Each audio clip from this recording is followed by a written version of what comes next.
ओम शांति। आज 5 अगस्त 2024 के बाबा के अनमोल मधुर महावाक्य सुनेंगे।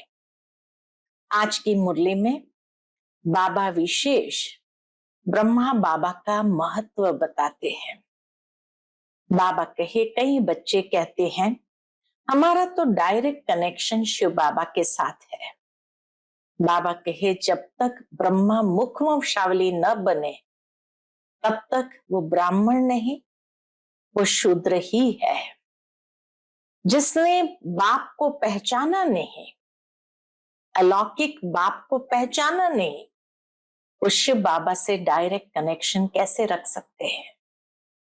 तो इसलिए बाबा कहे, तुम बच्चों को ब्रह्मा बाबा के महत्व को भी समझते हुए हर एक के अंदर वो रिगार्ड ब्रह्मा बाप के लिए भी जरूर बिठाना है। ये तो जरूर है कि सारे विश्व के अंदर ब्रह्मा का मंदिर मुख्य रूप से तो एक ही है।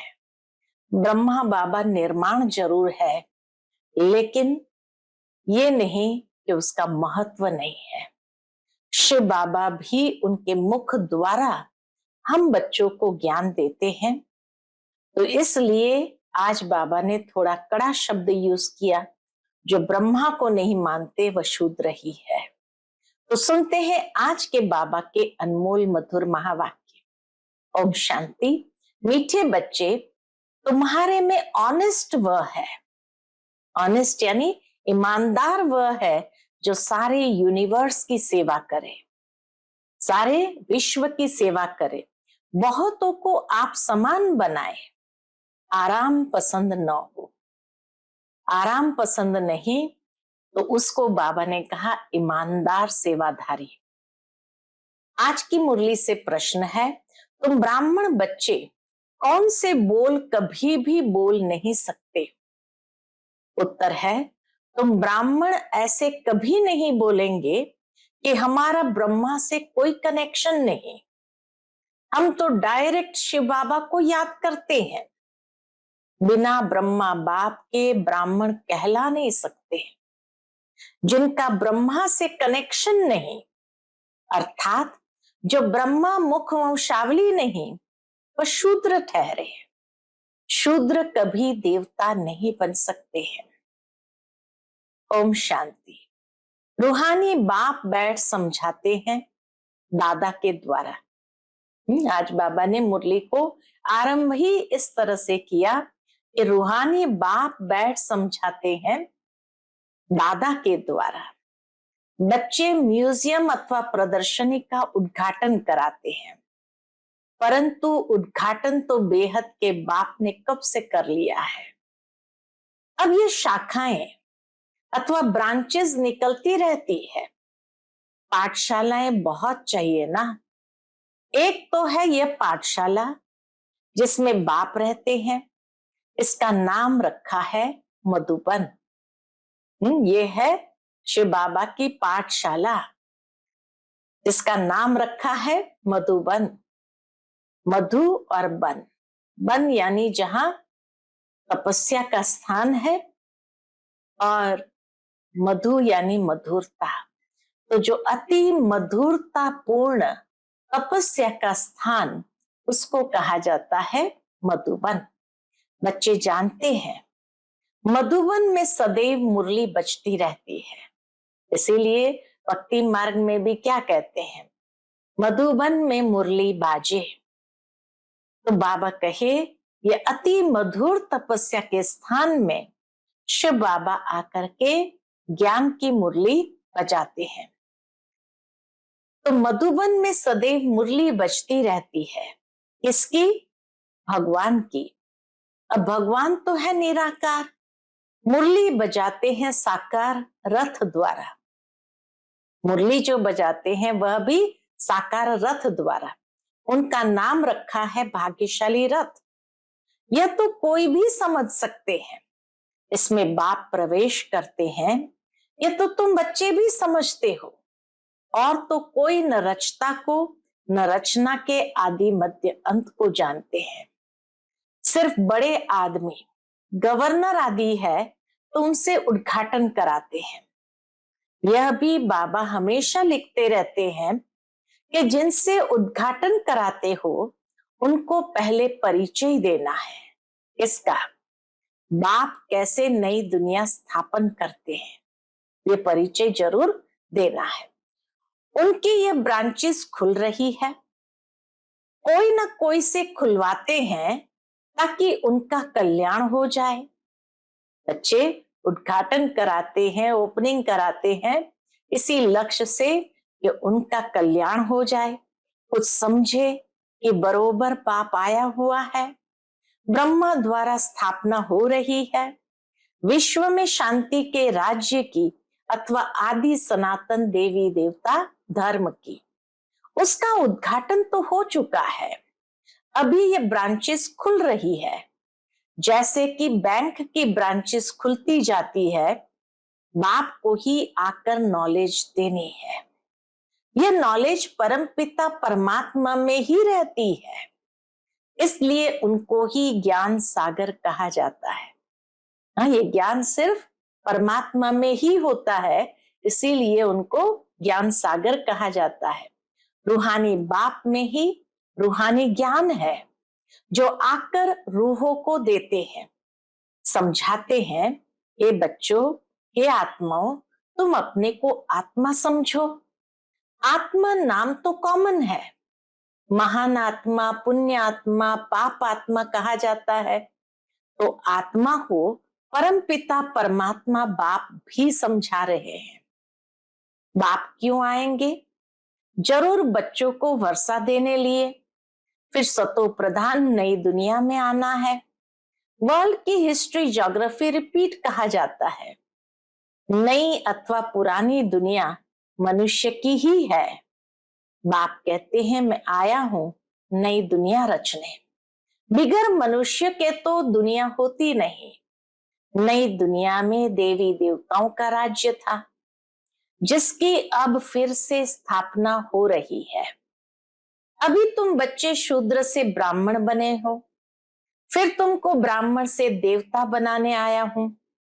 तुम यह सुना सकते हो कि बाप ऐसे समझाते हैं, तुम नई दुनिया में कैसे जा सकते हो। अभी तो तुम्हारी आत्मा पतित विकारी है, सब निर्विकारी बनना है।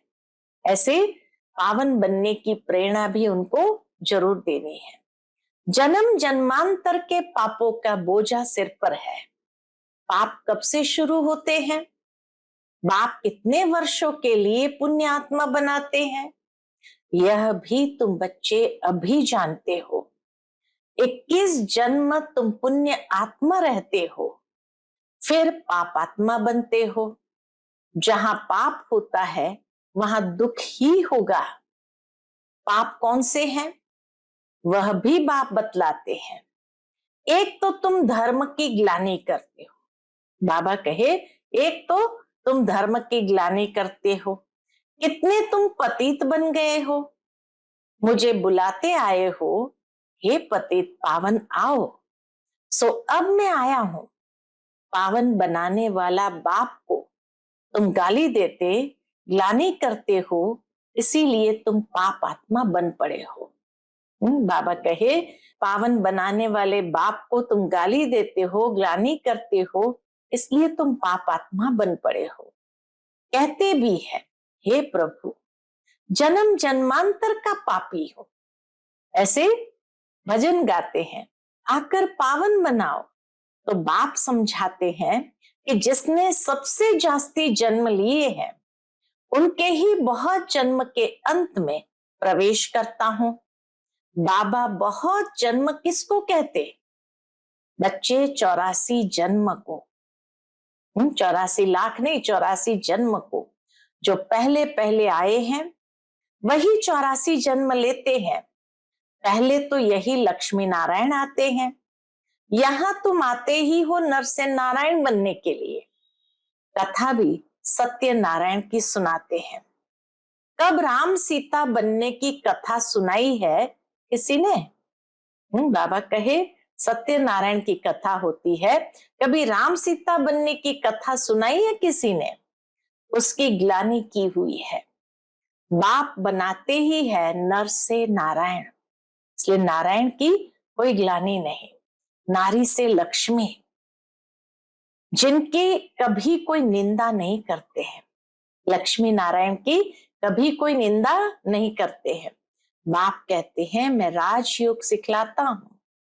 विष्णु के दो रूप ये लक्ष्मी नारायण है। छोटेपन में राधे कृष्ण है, ये कोई भाई बहन नहीं है।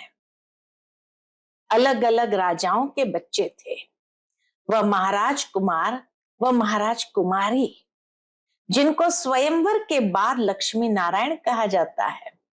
ये सब बातें कोई मनुष्य नहीं जानते।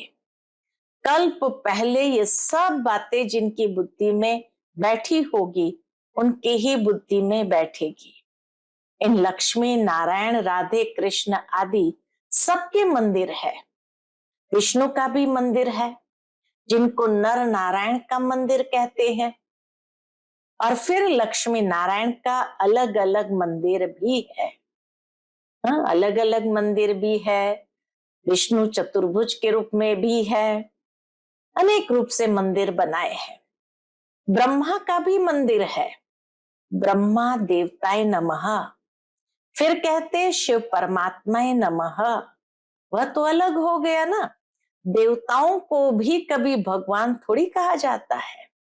तो बाप समझाते हैं पहले जिससे उद्घाटन कराना है उनको समझाना है। विश्व में शांति स्थापन अर्थ भगवान ने फाउंडेशन लगा दिया है। विश्व में शांति लक्ष्मी नारायण के राज्य में थी ना, यह सतयुग के मालिक थे ना। तो मनुष्य को नर से नारायण, नारी से लक्ष्मी बनाने की ये बड़ी गॉडली यूनिवर्सिटी है अथवा ईश्वरीय विश्वविद्यालय है। विश्वविद्यालय तो बहुतों ने नाम रखे हैं, वास्तव में वह कोई वर्ल्ड यूनिवर्सिटी है नहीं। यूनिवर्स तो सारी विश्व हो गई। यूनिवर्स माना ही सारे विश्व। सारे विश्व में बेहद का बाप एक ही कॉलेज खोलते हैं। तुम जानते हो विश्व में पावन बनने की विश्वविद्यालय केवल यह एक ही है जो बाप स्थापन करते हैं। हम सारे विश्व को शांति धाम सुखधाम ले जाते हैं, इसलिए उनको कहा जाता है ईश्वरीय विश्वविद्यालय। ईश्वर के द्वारा स्थापन की हुई विश्वविद्यालय, जिसको भगवान आकर के मुक्ति जीवन मुक्ति का वर्षा देते हैं। ईश्वर आकर सारे विश्व को मुक्ति जीवन मुक्ति का वर्षा देते हैं। कहाँ बाप की बात, कहाँ ये सब कहते रहते यूनिवर्सिटी। यूनिवर्स अर्थात सारी दुनिया को चेंज करना, ये तो बाप का ही काम है। हमको ये नाम रखने नहीं देते और गवर्नमेंट खुद रखती है। गवर्नमेंट की विश्वविद्यालय अनेक है, लेकिन जो सचमुच विश्व के लिए विद्यालय है वो नाम गवर्नमेंट रखने नहीं देती है। ये तो तुमको समझाना है, वह भी पहले तो नहीं समझाएंगे। बोलो हमारा नाम ही है ब्रह्मा कुमार कुमारियां। इनका ब्रह्मा नाम ही तब पड़ा है जब बाप ने आकर रथ बनाया है। प्रजापिता नाम तो मशहूर है ना, वो कहां से आया? बाबा कहे जब नाम मशहूर है प्रजापिता ब्रह्मा, वह आया कहां से? उनके बाप का नाम क्या है? ब्रह्मा को देवता दिखाते हैं ना, देवताओं का बाप तो जरूर परमात्मा ही होगा। वह है रचता। ब्रह्मा को कहेंगे पहली पहली रचना। उनका बाप है शिव बाबा। वह कहते हैं मैं इनमें प्रवेश कर इनकी पहचान तुमको देता हूं। ब्रह्मा की भी पहचान शिव बाबा आकर हमें देते हैं। तो बच्चों को समझाना है ये ईश्वरीय म्यूजियम है। बाप कहते हैं मुझे बुलाते ही है, इसलिए हे पतित पावन आओ, आकर पतित से पावन बनाओ। अब हे बच्चों, हे आत्माओं, तुम अपने बाप को याद करो तो पतित से पावन बन जाएंगे। इतनी सहज विधि है। मन मना भव, ये अक्षर तो गीता के ही है। भगवान एक ही ज्ञान सागर पतित पावन है। श्री कृष्ण तो पतित पावन हो न सके, वह पतित दुनिया में आ न सके। पतित दुनिया में पतित पावन बाप ही आएंगे। अब मुझे याद करो तो पाप भस्म होंगे। इतनी सहज बात है। भगवान वाच अक्षर जरूर कहना है। परम पिता परमात्मा कहते हैं काम विकार महाशत्रु है। पहले निर्विकारी दुनिया थी, अब विकारी दुनिया है। दुख ही दुख है, निर्विकारी होंगे तो फिर सुख ही सुख होगा। तो यह समझाना है। भगवान वाच क्या? काम महाशत्रु है। इस पर जीत पाने से तुम जगत जीत बनेंगे। एक बाप को याद करो। हम भी उनको याद करते हैं। जैसे कोई कॉलेज खुलता है तो उसका भी उद्घाटन कराते हैं ना। यह भी कॉलेज है। ढेर सेंटर्स है। सेंटर्स में टीचर्स मुकरूर है। टीचर को भी ख्याल जरूर रखना चाहिए। बाबा नए नए सेंटर्स पर अच्छी अच्छी ब्राह्मणियां टीचर्स को रखते हैं, इसलिए कि जल्दी जल्दी आप सामान बनाकर फिर और सेंटर्स पर भागना चाहिए सर्विस को उठाने लिए। देखेंगे कौन कौन ठीक रीति मुरली पढ़कर सुना सकते हैं, समझा सकते हैं, तो उनको कहेंगे अब तुम यहां बैठ क्लास चलाओ। ऐसी ट्रायल कराकर उनको बिठाकर चला जाना चाहिए। नए नए सेंटर्स खोलने के लिए चले जाना चाहिए और जगह सेंटर जमाए। ब्राह्मणियों का काम है एक सेंटर जमाया फिर जाकर और सेंटर जमावे। एक एक टीचर को 10-20 सेंटर स्थापन करने चाहिए। सुना बहने बाबा क्या कहते हैं? एक एक टीचर को 10-20 सेंटर स्थापन करने चाहिए। बहुत सर्विस करनी चाहिए। दुकान खोलते जाए, आप सामान बनाकर कोई को छोड़ते जाए। दिल में आना चाहिए कोई को आप सामान बनाकर तैयार करूं तो और सेंटर खुले। परंतु ऐसे ऑनेस्ट कोई विरले रहते हैं। ऑनेस्ट उनको कहा जाता है जो सारे यूनिवर्स की सेवा करे। ऑनेस्ट यानी ईमानदार। ईमानदार उनको कहा जाता है जो सारे विश्व की सेवा करे।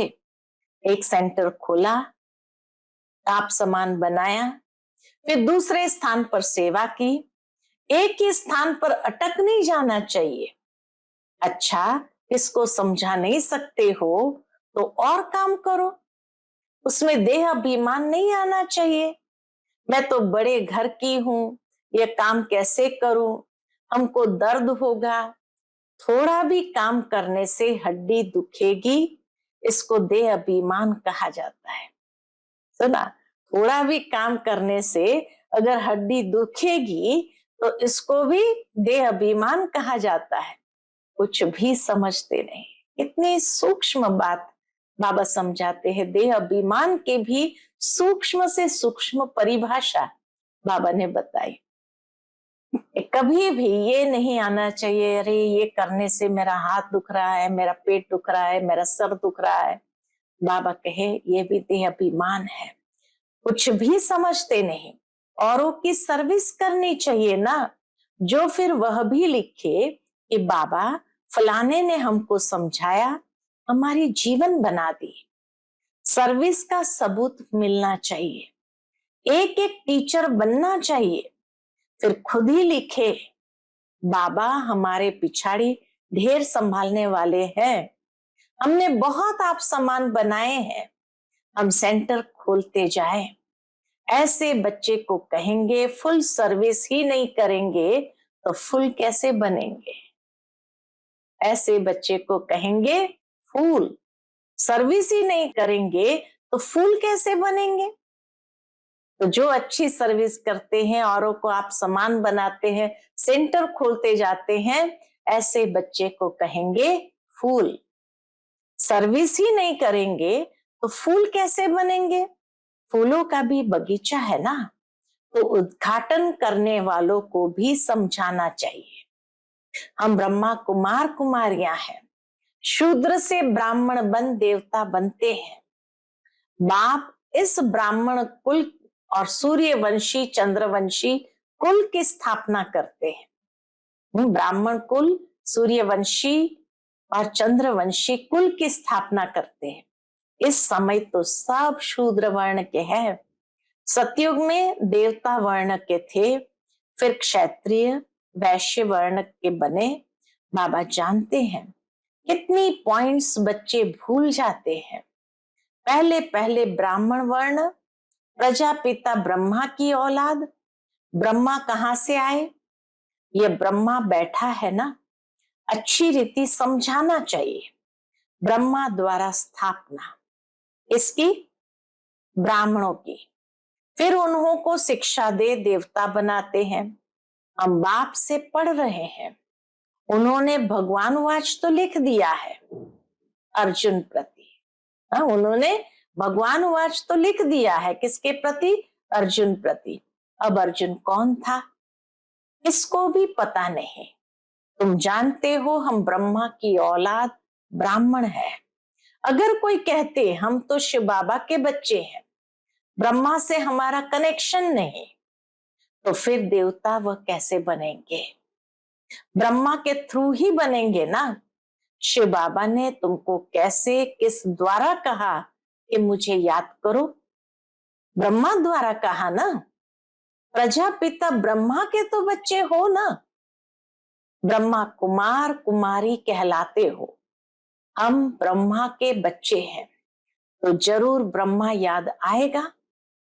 शिव बाबा ब्रह्मा तन से पढ़ाते हैं, ब्रह्मा बाबा है बीच में। कितना बाबा भी ब्रह्मा बाबा का रिगार्ड रखते हैं।